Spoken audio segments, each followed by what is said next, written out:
I love having elite status with airlines and hotels because who doesn't want to be treated like a VIP every time you travel? Getting upgraded to first class, skipping long security lines, staying in a massive suite, getting free breakfast, not paying bag fees, resort fees, or seat selection fees, and a lot more. But it can take spending tens of thousands of dollars, flying around the world multiple times, or staying as many as 100 nights a year in a hotel. But today, I am going to share some insider tricks and give you 11 different ways to get that elite status and be treated like royalty on your next trip without all the time, money, and effort. Greg, thanks for being here.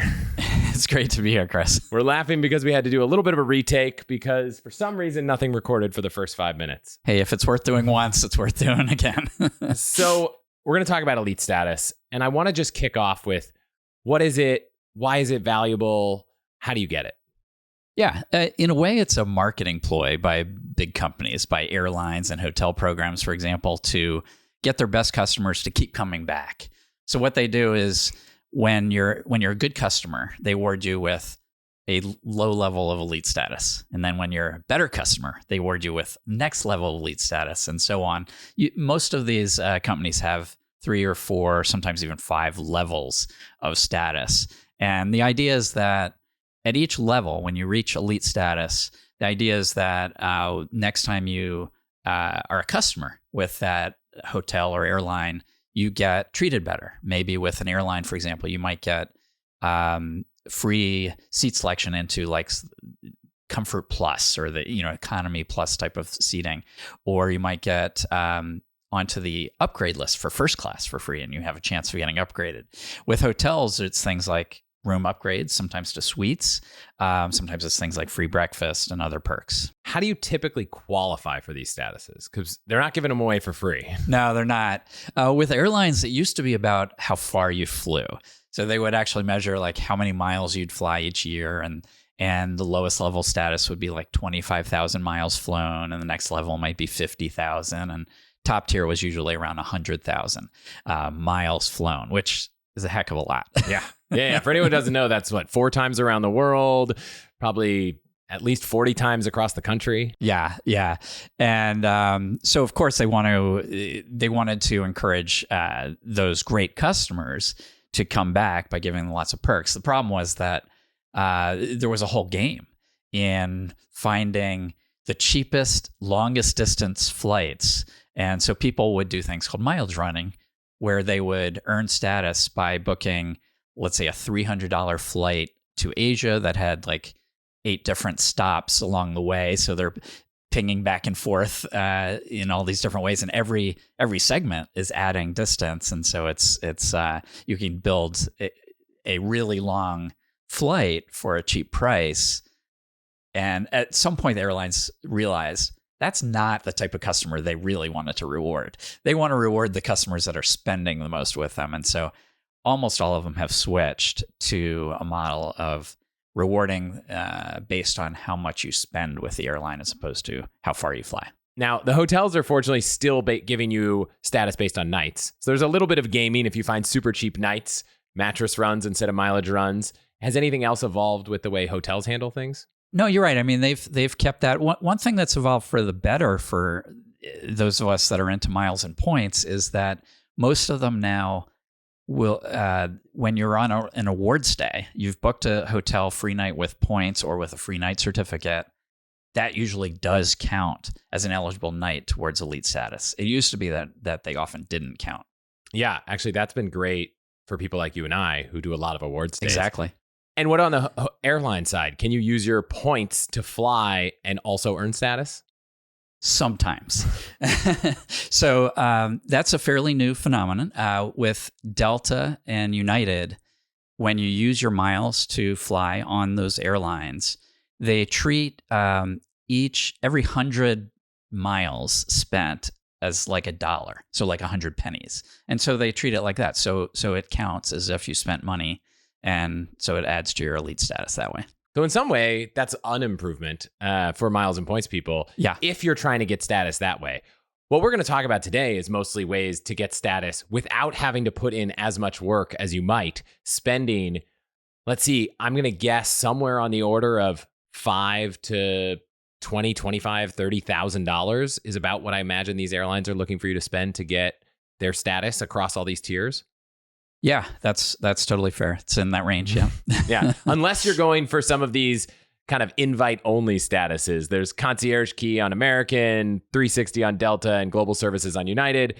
I know for a while, the global services threshold, everyone it wasn't published, but it was like spend more than $50,000. So there are some of these invite only statuses with even more perks, but you really need to be spending a lot. And best I know, there is no way to game your way into them. Yeah, that's why I've never I've never investigated them too much, because you have to actually do the spend, as far as I know, to get into those. Yes. And today we're going to talk about how to not do the spend and get there. Right. Anything that you think people might not realize isn't included when you get these different levels of elite status?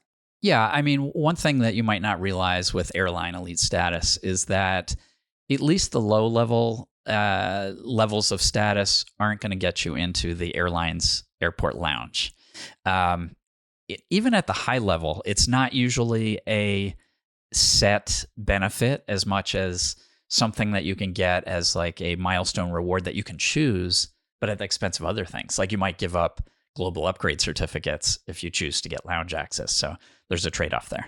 Yeah, and you mentioned upgrade certificates, and I think it's important that people understand just because you have status doesn't mean you're getting upgraded. I know I have the bottom tier of status on United, and since having United Silver, I've never been upgraded. I am consistently somewhere around 100 on the upgrade list, and there's usually like 8 seats available. Yeah. So unless you really hit, I would say, that 75 to 125,000 level, which now is really based on dollars, but the top 1 or 2 tiers, I wouldn't expect you're getting a lot of upgrades on an airline if you're flying from their hub. Now, maybe if you're flying other routes, but from San Francisco, you're probably never getting upgraded on United at Silver. Right. Yeah. And that's the key. Flying from the hub, you have to be like top tier to hope to get those upgrades. And but if you're flying from a smaller airport, you might find that bottom level silver status does get you nice upgrades. It certainly has happened to me having United Silver flying out of Detroit, which is a Delta hub, and only has like 5 or 6 United flights. I have gotten upgraded, but these are for short, like nothing flights. Like it's not that exciting. It's like a regional jet where you're getting upgraded to like a little leg room, and so you get so you're in a nicer seat for like an hour and a half. And then you land, and maybe the service includes a drink. Yeah. And how do the airline alliances fit into status? So, yeah, this is a great thing about alliances. So there are 3 major airline alliances. There's Star Alliance, which United and Air Canada are part of. There's One World, which American and Alaska are part of. And by the way, I'm just mentioning a couple. Yeah, there's like 20 to 30 airlines in plus each. Airlines. And then there's SkyTeam, which regionally you have Delta and Aeromexico. And within these alliances, when you earn status with a particular airline that's in that alliance, you also can earn alliance status. So where that's really nice is with things like Star Alliance. If you get Star Alliance Gold status, which usually goes along with, like, let's say you get United Gold status, that'll also give you Star Alliance Gold status. And then that'll mean when you're flying outside of the United States on a Star Alliance carrier, you'll have access to the to whatever the Star Alliance lounge is when you're flying there. And you usually, if I remember right, get a few other perks, like maybe some free checked bags on the carriers in the alliance, maybe priority boarding or security, but probably not upgrades. That's true. Yeah, exactly. And it can be valuable. I've had times where I had a temporary Star Alliance Gold status from a status match once, and I went into an airline. I think I was flying Ethiopian in Africa, and there were huge lines, but I saw the Star Alliance Gold security line. I'm like, oh, I'll go over there and just breeze through, and that was great. And then to get in the lounge too, and I was just flying economy, so It was great. Super helpful, especially because a lot of us are so used to TSA pre and clear. Right. And you go overseas. You don't always have that. Not there. Yeah. So what I want to do today is I wrote a list of about 11 different ways, some of this from just watching your content, that you can shortcut this process and you can get elite status without having to put in all the effort.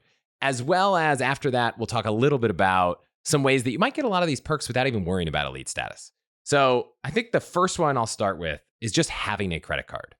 Can just having a credit card get you elite status on airlines and hotel groups, or do you really need to spend a lot? There's plenty of opportunities to have hotel elite status from just having a credit card.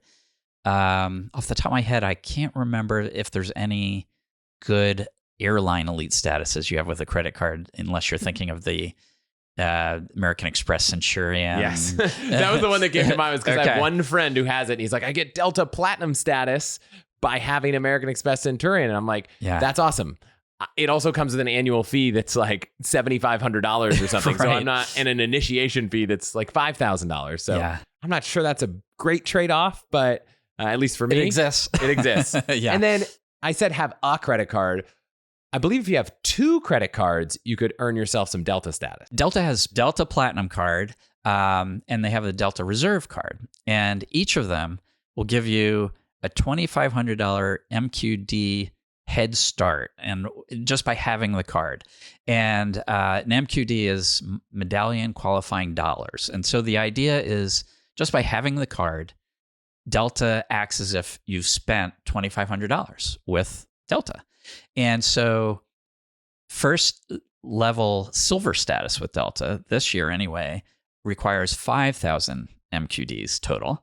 So if you have 2 Delta cards, you'll have those 2 head starts. You'll have 5,000 MQDs, and boom, you've got silver status just by holding those 2 cards. No flights. No flights. Yeah.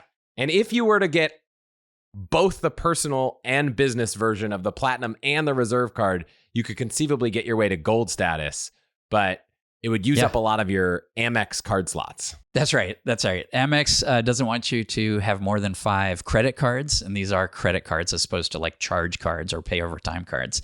And so that would use up 4 out of your 5 slots. So you wouldn't be able to then also have more than one Marriott or Hilton card, for example, with Amex. So with a few cards, like the Marriott Brilliant card, which these cards, by the way, all typically have annual fees kind of in the ballpark of hundreds of dollars, you can get Marriott Platinum. And with the Hilton Aspire, you can get Hilton Diamond. Right. And then I would say all of the entry tier hotel statuses, which don't get you a lot, are very easy to get. There are lots of cards that will give you, Marriott Gold or or silver even, which is silver. Really I even forgot about it because I feel like I don't even know what it would get you. Yeah, you might score a bottle of water in a hotel that doesn't normally give those out. But Hyatt is a tricky one. I don't think you can get status with just having a card, or can you get the base tier? I think they do give you Discoverist, which is Hyatt's bottom tier, which is really not worth aspiring to. Yeah. Okay. So cards will make it easy to get status way more on hotels than airlines. Yeah. But that top tier of status on airlines is going to be almost impossible by just having a card, even on Delta. Right. And when it comes to Hyatt and IHG, you can't just get a card and get the status. Is that right? That's right. Yeah. Now, Marriott does have a higher tier of status than Platinum, so you can't get all the way to their top level like you can with Hilton. But the real big benefits on Marriott come from getting to Platinum, where you start to get free breakfast and those things. I do think there is one bonus that I don't know where I couldn't figure out where to fit in this narrative, but if you get to Marriott Titanium status, you do get free United Silver status, which is a great perk that I've had in the past. But you got to go do 75 nights. And the nights you earn, unfortunately, from a lot of these cards, the status you earn from these cards does not necessarily count towards your nights towards the next level. So you might get a free Marriott Platinum with the Brilliant card, but you still need to get to 75 nights to get to the next tier. Get to the next tier. Yeah, and that's a common question we get all the time. Like, hey, I got free gold status because I have the Amex Platinum card, let's say. So does that give me so do I have to do fewer nights to get to the next level? And no. It doesn't. No. However, the Marriott Bonvoy Brilliant card, which gives you platinum status outright, it's true that platinum status doesn't give you a leg up towards the next level up of titanium, but the card also gives you 25 nights towards elite status each year. So just by having that card, you're 25 nights into the 75 nights you would need for titanium status there. And a lot of the same thing, like the Delta, if you just have one Delta card, you don't have status, but you get a little bit of a head start. Right. And that dovetails perfectly to the next step, which is to spend on the credit cards. So a lot of these cards might give you a little bit of your way there, but if you spend enough, you can get all your way there. Some make this easier than others. What would you say on the airline front? Who makes it the easiest? So I would have previously said American Airlines makes it the easiest, but right now it's sort of a neck and neck race between AA and Delta. They both make it pretty easy to do that through spend right now. On the flip side, you have United, where United makes it possible to spend your way to status, but you have to spend like an order of magnitude more with United to get the same level of status that you could get with AA or Delta. So on American, it's anywhere from 35,000 on the low end with the right card all the way up to like 200,000. On Delta, it's from 0, like we mentioned, with the right cards all the way up to like 230, 250,000, depending on how many cards you have.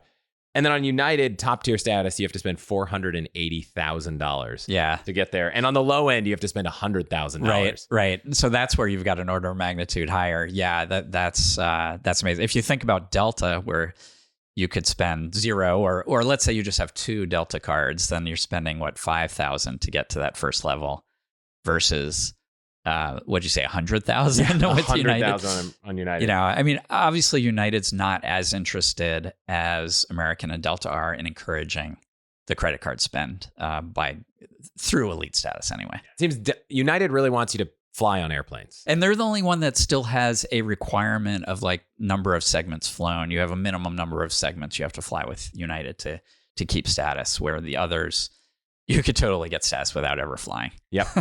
And then 2 other airlines worth calling out. So JetBlue will let you spend your way towards status. I think at an order, I didn't do the math, but you need 50 to 250 tiles, and each tile costs $1,000 of spend. So $50 to $250,000. So kind of on the same order of magnitude, but with a lot less flexibility because they just don't have as many partners as all the other airlines, and they don't fly as many places. And then the other is Southwest. While you can't spend your way, I guess you can spend your way, I think, to A-list, but it's hard. You can very easily spend your way, especially with the help of sign-up bonuses, to Companion Pass, which, funny enough, is on a different track than A-list. It's like you can, every dollar you earn on your credit card or your Southwest points from just flying, they all count towards Companion Pass. If you get 135,000 Southwest points, you get Companion Pass, and you can nominate one person, and that person can fly for free, other than taxes, all the year you earn it and the next year. And I think that is actually a distinction we didn't bring up. Usually when you earn a status, you get it for that year and the following year. So if you time it well and you're able to earn it in January on Southwest, for example, you would get to have a companion for the whole year and the whole next year.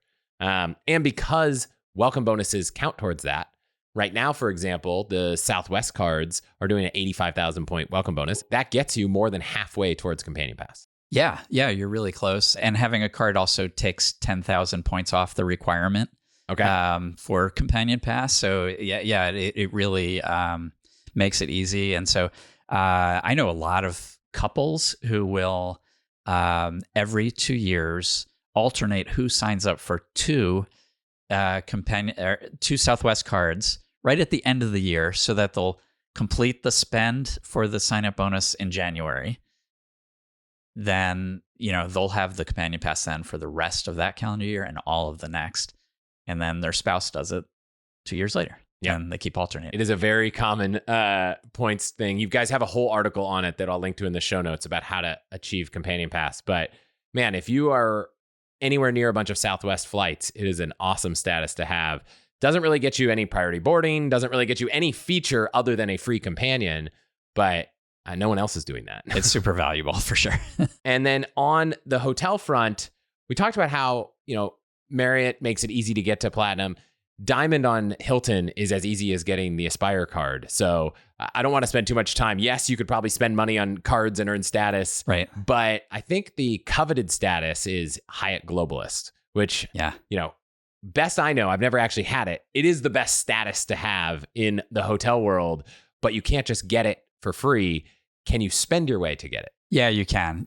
Well, let's first say why it's so coveted. I mean, I think Hyatt does a better job than the other chains of making sure that their individual hotels actually fulfill the promise of elite status. You can then go to any Hyatt and you can be pretty confident you really are going to get free breakfast, which contrasts greatly with Marriott, where at Platinum status you're supposed to get free breakfast, but there are so many clauses to that statement that we made a chart showing are you going to get free breakfast and what does it mean at all these different brands with Marriott. But even if you know whether or not you're supposed to get free breakfast with a particular brand with Marriott doesn't do a great job of making sure that the individual hotels adhere to that. So often they'll just kind of opt out or give you a certificate for $10 at the coffee shop. Or that. And they're like, yeah, we have a beautiful buffet. Yeah. You get $10 so you can get a coffee and a bagel. Right. Probably not a bagel, maybe a croissant. Right. There are Hyatt hotels that'll play games like that, but I just feel like overall Hyatt does a better job of managing that. More than that, some of the benefits they guarantee are just so valuable. Things like free parking on award stays, which can be incredibly valuable, especially in big cities. I mean, imagine easily saving $70 to $100 a night in New York City or LA or San Francisco. My parents my dad had a really early doctor's appointment at UCSF, and he's like, "We just want to stay in the city. We don't have to drive in." And they stayed at a Marriott. He has titanium status, and that parking was still somewhere around $90. Yeah, because Marriott doesn't have that benefit, but Hyatt does. Yeah. Another one that Hyatt has is on paid stays, no resort fees. So Hyatt does not charge resort fees at all if you book a stay with points. Hilton also doesn't do that with points. Marriott does, though. But Hyatt also, on a paid stay, if you have top tier status, you're not going to pay the resort fee, which at some hotels can be absolutely massive. Yeah, especially if you're staying for a week and all that stuff. So yeah, well, I mean, there are high end resorts that cost $1,000, $2,000 a night, where their resort fee is a percentage. It's like 20%. Oh, so you're talking really big money, and it's all waived. That's awesome. Yeah, and you can earn that in one of two ways. You get some head start with some of the cards, right? If you sign up for the Hyatt business or personal card. The personal card will give you 5 elite nights each year. So you're 5 out of 60 there to top tier. But if you spend, you can get yourself there.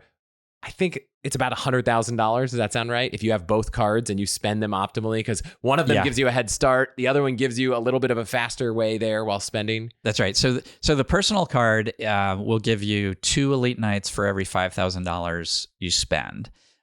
So there you're talking about closer to $120,000 spend, but then you got to subtract out the 5 you got automatically. So whatever that is. With the business card, which doesn't give you free nights automatically at all, you can also get, with $50,000 spend, you'll get a rebate on points bookings for the rest of that year, up to a cap. And so not only are you earning more elite nights with that spend than you would with the equivalent spend on the personal card, but you're also getting that other perk. So the ideal combination, if you just want to spend your way to Hyatt Globalist, is to spend $15,000 on the personal card, because that $15,000 spend will also get you a second free night, which you can use to kind of get one of your nights towards 60. Exactly. And then the business card $50,000 spend is ideal. Yeah, I think I did the math, and if you wanted to optimally do it, you'd have to put about $108,000 on those 2 cards.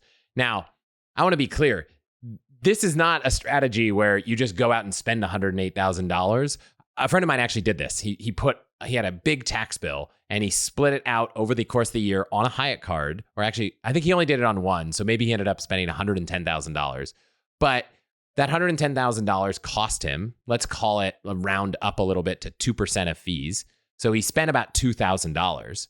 He got Hyatt Globalist, but he also got 100,000 Hyatt points, Right. which, depending on how you want to value them, could be anywhere from $1,000 to $2,000 also. And so he kind of basically pre-bought 100,000 Hyatt points and got free Globalist by paying a lot of tax bills on his credit card. If you were just out for the points, you'd be better off doing a Chase Ultimate Rewards card that earns 1.5 points per dollar everywhere. The Freedom Unlimited or the Ink Business Unlimited, because those can be transferred to Hyatt 1-to-1. So you'd earn a lot more Hyatt points that way, 50% more. But it wouldn't give you the status. And so if the status is important to you, then that's great. The other thing to mention is Hyatt also has these milestone rewards. So when you get 20 nights, 30 nights, 40 nights, 50 nights, 60 nights, 70 nights, etc., each time you sometimes get an automatic reward, and sometimes you get to pick, in addition to the automatic one, you get to pick something. And so those have value too. So your friend not only got all those Hyatt points, but he also got upgrade certificates. He got some extra free nights. He got guest of honor awards, which can be used to, if you don't have Globalist yet and you get a guest of honor award, it can be used to upgrade your own stay to a Globalist stay, and you get the free parking, free breakfast, and all that kind of stuff. Or if you have a friend who you want to give Globalist status to for a stay, you could give them that guest of honor award.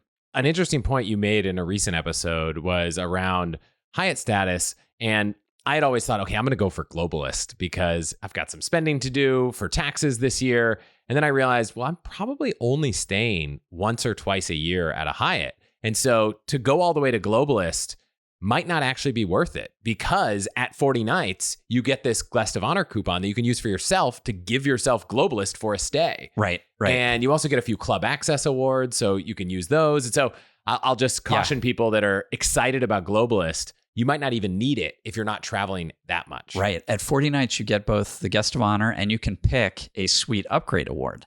And so now, unfortunately, you can't use them on the same stay. But if you have two Hyatt stays coming up, one where you'd really benefit with booking at the lowest rate and then upgrading to a suite, that would be the perfect use of that suite upgrade certificate. And another one where you'd really benefit from all the perks of Globalist, apply it to that other one, apply your guest of honor certificate to that other one. So you could have two fantastic stays with what you get at 40 nights. And by the way, if you get to 40 nights and then you have two fantastic stays, those stays count towards the nights. So you're probably pretty close now to 60. You don't actually need to get all the way to Globalist before you stay. You can get to that 40K level, and then maybe those nights will get you the rest of the way there. So maybe it's actually not 108, because, if you're going to do all this, you better be staying at Hyatt. Exactly. I was going to say that earlier, that for most people, it doesn't make sense to spend your way entirely to it, because you want to use your actual stays to help you get there, and then you won't have as much spend required. And if you don't have actual stays at Hyatt, there's no why point do you care about the stays at all? There's no point in doing this at all if you don't have actual stays. Yeah. Okay, so that's spending on cards. And so that seems to be a way with almost every program you can get your way to status. It's just going to cost you a lot with some, like United, and a lot less with others. Yeah. Can you spend money outside of a card to get status with any of these programs, or does it always have to be on one of their cards? So American has a really interesting loyalty program. They totally gamified their elite program. And what they did is they said almost every time, not every time, but almost every time that you earn an American Airlines mile, you'll also earn something called a loyalty point. And it's the loyalty points with American that decide what level of elite status you've attained. And so if you think about it, with all of these airline and hotel programs, there's multiple ways to earn their points. It's not just spend on the credit card. It's not just spend with them. There's also things like there are online shopping portals where you could shop through like the Advantage, e-shopping portal and click through from the portal to shop at like Macy's.com or something. And the American Airlines portal might say you'll get 5 miles per dollar for shopping at Macy's. Then let's say you buy something that's $1,000. Then you'd get 5,000 American Airlines miles and 5,000 loyalty points. So you can do that. They also partner with they have a hotel booking engine. They have car rentals. There's a lot of different things like that where just your normal everyday, I'm about to spend money online. There might be a way of doing it so that you'll get a lot of American Airlines miles and loyalty points towards elite status. Yep. And now keep in mind for anyone listening, a lot of these other airlines have these same shopping portals. They just don't give you anything towards elite status. We've talked about how to use cards and spending to get to status, and obviously the standard ways. You mentioned status match earlier, just very briefly. How do status matches work? When do they make sense? Yeah, so status matches, usually the way it works is you are basically saying to an airline, hey, I have been spending all my money with United, but now I want to try out Delta. But I don't want to start from ground zero. I'm used to my elite perks with United. So Delta then will say, okay, we'll give you a matching status level for usually it's 90 days. And then there will be a challenge component to it. If you fly a certain amount, and in this case, if you spend a certain amount with Delta in those 90 days while you have this trial status, then you get to keep it for longer. And Delta's status match is actually very generous right now. It's letting you keep it for the rest of the current calendar year, all of the next, and into January of the year after that. Wow. So that is actually similar to how I got my status. So there's status matches. There's status matches that have a challenge component. And then sometimes there are just status challenges where I was able to do a challenge to get my United Silver status where I didn't have any status at all. And it often feels like whatever the requirement for a year is, if you can hit 1/4 of that requirement in 90 days, they'll let you keep the status. Now, the next year, you have to do the full requirement. But do you see those pop up a lot, or was I pretty lucky in finding one? That's very common. And often, if you work for a large corporation, there's often deals with different brands where they'll have open status matches like what you described for any employee. Hyatt will do that with a lot of businesses. They'll give you a challenge where you have to stay 20 nights within 3 months, let's say, to get globalist status. Now, within those status matches, I'll point out that I am pretty sure that none of the tricks we just talked about work. So it's not within 90 days, earn 20 nights from your credit card spend or from, other loyalty points. You usually in those challenges have to actually do the main way of earning points. Almost always. And I mentioned, though, Delta's generous status match before. Delta's will let spend on their credit cards count towards meeting that match. Okay. So that's very unusual. United will absolutely not. Absolutely not, yeah. and Hyatt as well. Okay, and there's two websites. Status Matcher is a website that just has a database of all of these different matches. Like people report, I got success going from A to B, so you might have success there. Yeah, it's really useful because, you might be like, oh, this is the first time I'm going to stay at a, Wyndham property or something. I've got my Hilton status. Can I match over? And you can check statusmatcher.com to see, would that work before you waste your time trying to do it. Yep. And I'll point out that usually there's some window where you can't repeat these. So if you do a status match because you're about to stay at a Wyndham and you can't keep up that status, and you're not going to probably be able to do it again next year. That's true. There's two reasons you might want to do a status match. One might be because you really think you're going to meet the challenge and keep the status longer because you really are going to start, flying that airline or staying in that hotel brand more. The other reason is that you have a big trip coming up and you want to have elite status for that trip. And so you do that challenge and then you have that trade-off of saying, well, okay, I'm going to do this challenge now, but depending on the rules of the particular program, it might be 5 years before I can do another one. Yep. And you often can't match a free status to a challenge. Is that right? Like if I got United Silver from having Marriott Titanium, I couldn't match my United Silver to a Delta status if I got it for free from Marriott. Technically, you're not supposed to, but it often works. Okay. So they'll often ask you for your history. So not just a picture of like your screen showing that you have a certain level of status, but also in the case of airlines, like your flying history with that airline that you're matching from. And I've done that. I've matched from Delta to others where all of my Delta history, or almost all of it, was all like award flights or earning elite status from credit card spend, and that's all in my like transaction history. And they still they just see a pile of stuff and they don't know what it is. Okay. so it's worth trying for sure. Awesome. Yeah, I mean, I guess a big theme that I hear you guys always talk about on your show is, well, it doesn't hurt to try. Like, exactly. The worst thing, they just say no. It's amazing how many times it just works, even if you just try. Yeah. Yeah. And separate from status matches and challenges, sometimes they're just offers. So there was an offer a few weeks ago that was on Southwest, which I feel like they've done one or two of these a year the past few years, which is fly a round trip flight and get companion pass for 3 months. Fly to Hawaii, get companion pass for 2 months, that kind of stuff. I don't know why Southwest keeps doing this, but there have been a handful of times where just taking one round trip flight would net you at least a couple months of companion pass. They do it because they think they're going to encourage more, flying, more revenue than they would without it. So, once you get that companion pass, you're very much incentivized to fly Southwest instead of the competition. That's right? Fair. And then every now and then and maybe this is kind of a similar thing to what we described with a challenge, but I know if you get to Built Platinum, you get Air France, KLM Flying Blue status, I think for a year. And I don't think it's a challenge in that you don't have to do anything. So it's kind of a promotion, but it's not forever.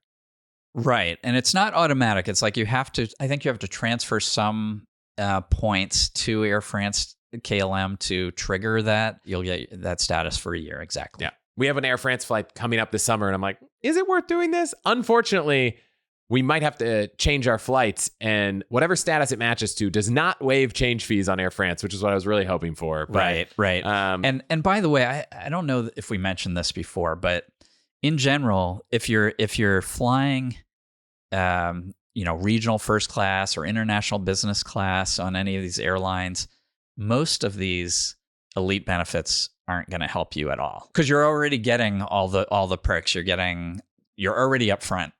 you're already in boarding group, at least close to boarding group 1. The only thing at that point that helps, sometimes you could get change fees waived. You could get, and sometimes you get special treatment. You just wrote a post about getting bumped from business class on an airline that I don't think you had status on. Is that right? That's right. Had you had status on that airline, I'm sure I would not have gotten bumped. That's right. I was flying Lufthansa using miles from Avianca Life Miles. Had booked a Lufthansa business class ticket. I got bumped to premium economy. Some speculate that why was I picked? Some speculate, and I don't know if this is true, that maybe from Lufthansa's point of view, I might have been on the cheapest business class ticket on the plane, right? But had you had Lufthansa status linked to that flight, I'm guessing sure they would have let you stay in that business bump class somebody seat. else. So Marriott actually has a guarantee. So if you have elite status and you get walked, they promise you all kinds of points and things. But there's also like, what will the hotel that walks you do for you? So one time we were walked in Germany, in Baden-Baden, from the Marriott there. And the email we got said that they were going to put us up at this all suites hotel. And I look it up. It gets bad reviews. It's a cheap hotel. Like it's like half the price of the one we had booked.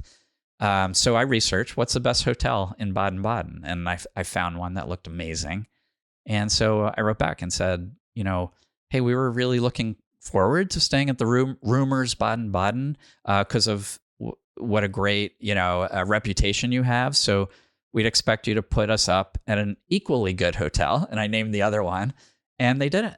Wow. And in fact, we were in a fairly large group. One of the rooms that we had confirmed was a suite for 4 people in one room.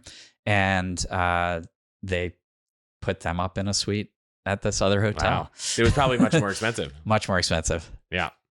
Okay. So a few last ways to get status. So one, you can get it gifted to you. There are a lot of statuses that let you give other people status. And I know you've had high tier Delta status. So every year you could choose to gift someone status. Yeah. In fact, high tier Delta will let you gift 2 people now. So Delta gives you 1 choice benefit when you become platinum and 3 when you become diamond. So at platinum, you can use your choice benefit to gift 2 people Delta silver status. And at diamond, you could use one of your 3 choice benefits to gift 2 people gold status. So that's pretty good. Yeah. One of the other cool ones, which isn't really gifting, but when you hit 1 million miles on United, which I'll get to million miler and lifetime status next, you actually can nominate a person that just gets your status. Yeah, that's amazing. So for 3 years, my dad had million miler on United and global services. And I constantly begged him to make me his companion instead of my mom, which he didn't do, which is probably the best choice for him. But I was like, come on, make me your companion. Right. And so now, funny enough, he still has million miler status. He has a lifetime status. So he's got 1K for life. So my mom also has 1K for life. That's awesome. Which is really, really amazing, which I guess is a good dovetail. So there's a lot of different airlines that'll gift you status: Delta, Alaska, American, Hilton, Hyatt at different tiers. But that lifetime status is another one where once you've played the game enough, you can stop playing the game. Yeah. And my wife and I are so close to that with Delta. I mean, well, we both have Delta Diamond status, which is the top tier before you get to those like secret tiers. Yep. But we're both probably within about 5 years of getting 2 million miler status, which will give us platinum status for life, which in my mind, that's good enough. I would miss some things about Diamond, but once you have platinum automatically, the extra work involved in getting beyond that is so much. Because the bonuses from credit cards, you don't get to just earn the delta. You have to start all the way from the bottom. Exactly. Yeah. Exactly. So we'll just stop there. And with the major airlines, it's about 1 million points. Lifetime points gets you to the kind of like second tier status, like gold level. And then depending on the airline, Delta, you can get to 360 with 5 million. You can get to global services with 4 million on United. But wow, that is a lot of miles. I don't even know how to comprehend flying 5 million miles. There are people that do it. I'm never going to get there. I think I'm closest on Marriott, which is 10 years at platinum and 600 nights will get you platinum for life. Yeah. And I feel like that is in striking distance. Everything else is off the table. I actually have that with Marriott, and the reason I have it though is I've had status mostly from credit cards for many years now, and the Marriott credit cards give you nights each year. So most of the Marriott credit cards give you 15 nights, and while having multiple consumer Marriott cards doesn't stack, like you won't get more than 15 nights by having 2 consumer Marriott cards. If you have a consumer and a business card, those 2 stack to 30 nights. And now if the consumer card you have is the Brilliant card, then you have 10 more nights. You have 40 nights each year automatically. So let's say you stay, 10 nights a year at Marriott's anyway. So that's 50 nights every year. That's counting towards that lifetime. 600. Yeah, that's counting towards the 600. So 10 years of playing the Marriott game, and you're going to be pretty close to platinum for life. Yeah. That's the way I see it. Is I need like 3 more years of platinum, and so it might be worth it even to just pay to have the Brilliant card to just make sure I get there, because it's a 3-year cost of a $500 or $600 annual fee minus all the credits and coupons and all that. But then you don't have to play again, and then you have it for life. So the game of kind of hitting lifetime is super interesting. On the flights, I don't think I'll ever get there. A couple quick ones. One is there are a couple cases where you can buy status. So I think Frontier allowed you to buy status, and it was very open. It wasn't a secret. It's like you could just buy it. Yep. I'm not sure you want to fly on Frontier a lot, but if you do, you could do it. If you do, it's actually a great deal. Because there's things like waived pet fees, which if you travel with your pet, it would add up like crazy, and you get like free changes, all kinds of things that can make it very much worth it. Yeah. Americans sold status in the past, but not right now. There's a site that I think is pretty sketchy called airlinestatus.com that claims to sell you status for hundreds of dollars a quarter or a year. I will absolutely not endorse it, but they claim to do it. If anyone has experience there, I would love to hear how that went. And then also, this isn't really buying it, but there are corporate partnerships. So if you work at a large company and they have a program with Delta to save money on long haul flights, chances are there are a few people at that company that are getting comped status. That's right. And so my wife, when she worked at Lyft, she did the partnership with Delta, and there were a few people on the executive team at Lyft that got comp status. And so I don't know, if you can make friends with whoever's doing that deal, maybe you can get on that short list. Or just be an entrepreneur and become a huge company and partner with Delta or United or whoever you want to fly. Yeah. And then on the corporate side, if you do run a company, maybe it's not big enough to do a partnership like that, but it is probably big enough to join one of the corporate programs. So United has Perks Plus and United for Business. There's one with each. I think Sky Bonus is Delta. And I can't remember Americans, but they totally revamped it.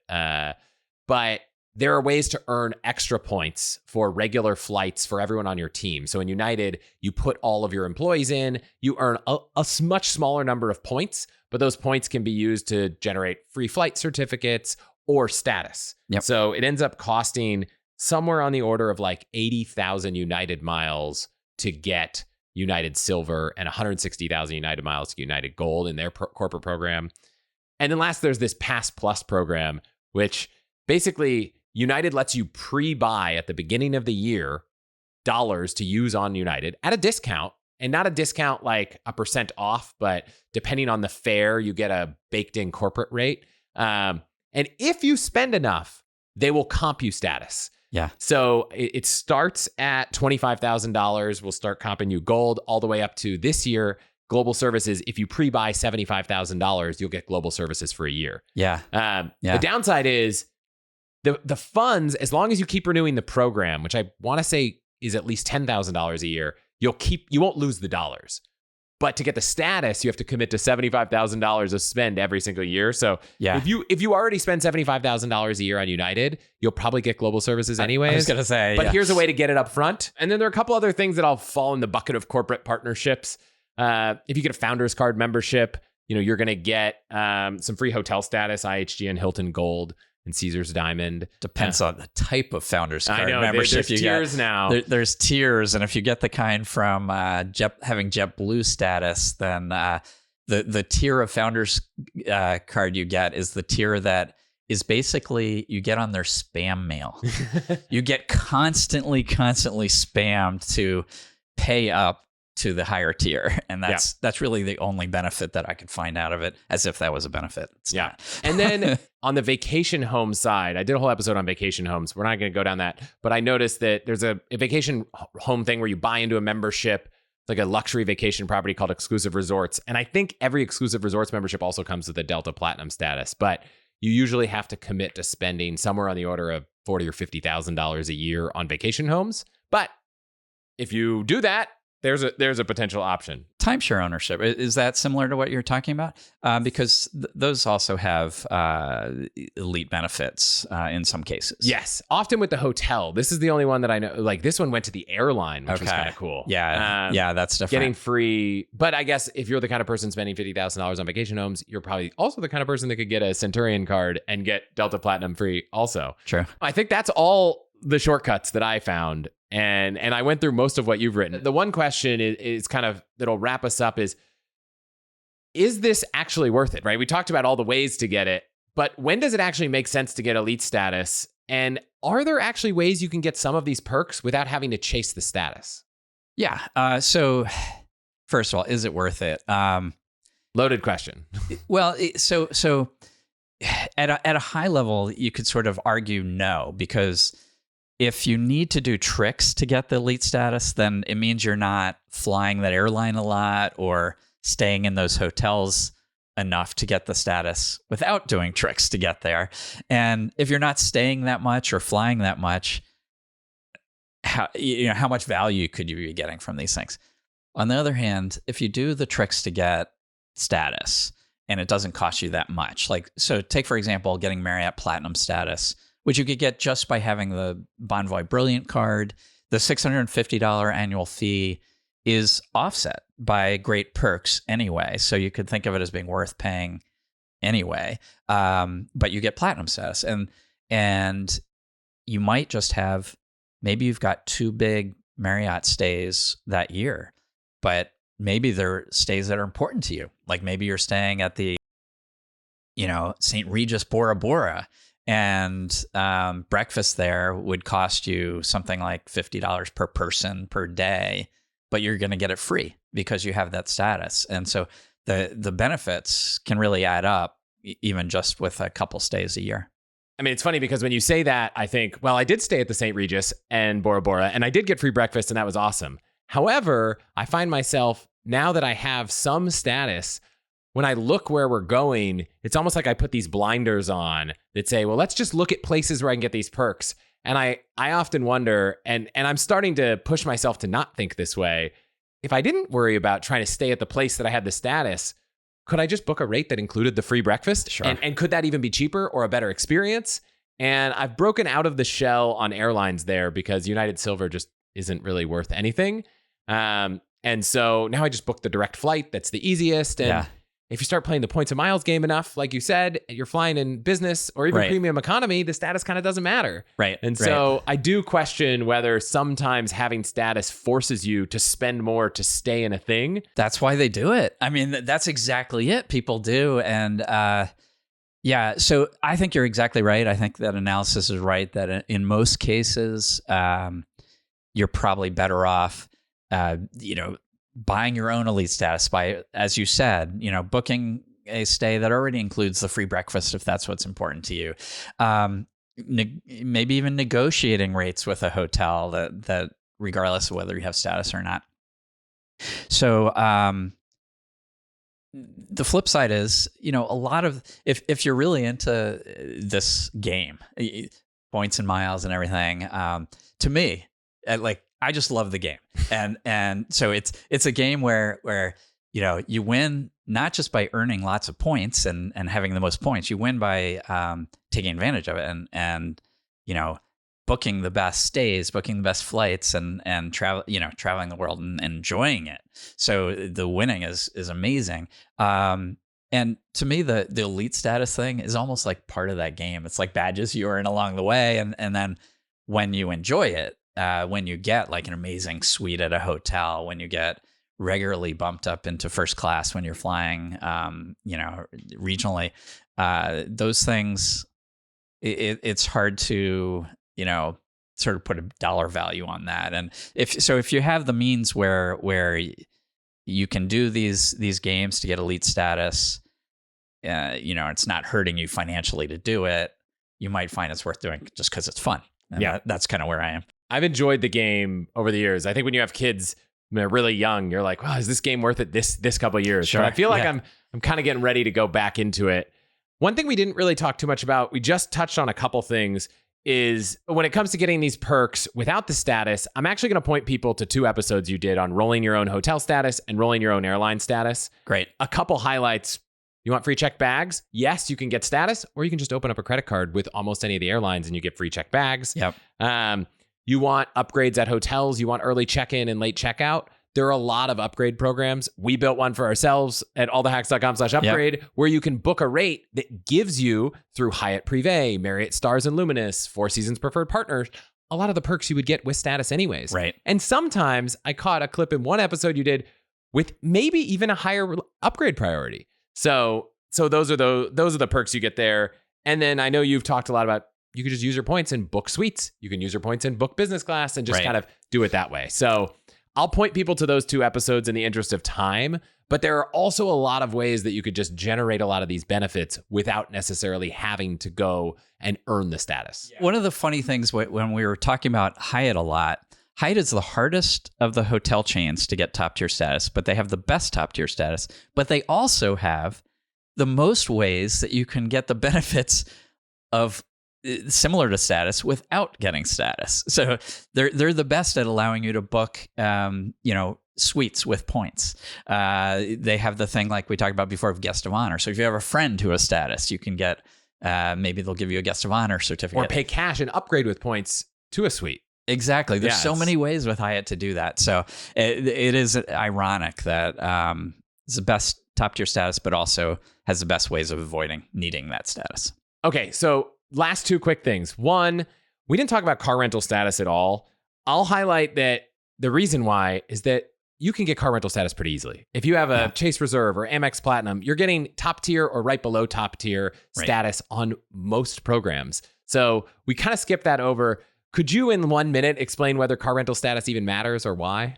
Yeah, I like national executive status because national has that emerald aisle where you just pick your own car, but with executive status, you go to the executive aisle and you could pick from bigger cars. And what I've done with that is not just get nicer cars in the executive aisle, but also there have been times where we're traveling with enough people where we would need 2 cars, or we would need something like a minivan or one of those 6-seater SUVs. And often we'll book 2. We'll see if we find one of those big minivan or whatever in the executive aisle, because that's where it would normally be. And if it is, then we cancel the other booking. And for anyone who made it this far, that's a hack I've never heard, and I love it. Last thing before we wrap, we've talked a lot about the show. You've been on it before. Everybody should go check out the Frequent Miler site. All the episodes you do on Frequent Miler in the Air. But could you tell people really briefly why we even managed to meet up and what you're in the middle of doing? Sure. So every year our team does a challenge, some kind of travel challenge where we try to show off like what's the most you could do with points and miles. So the first ever challenge was called 40K to Far Away, where we each had 40,000 points and $400 to try to go as far away as we could. And each year we make up a different challenge. This year, it's called Flying by the Seat of Our Points. And the idea is that every 2 days-ish, we're given a destination that we need to get to. Like we don't know ahead of time until we're doing a live stream on YouTube and we're being told, okay, next stop is here. And so we're just starting the challenge. The first stop for all of us to get to is Los Angeles. And so today I need to get there by about 3. And our check-in at the hotel, we have to be there before 6 p.m. For our live stream check-in. And over live stream, we'll learn where we're going next, which will be international destinations. And so we're all going to meet up in LA, but the 3 of us competing, then we'll go off to different international destinations. And then the final stage, we'll come back together somewhere internationally. We don't know where. We're going to show off like how you could use points and miles to book last minute travel. This is awesome. By the time this comes out, this will probably have ended. I wish you the best of luck on all of your travels. Thank you so much for being here. It was great being here. Thanks for having me.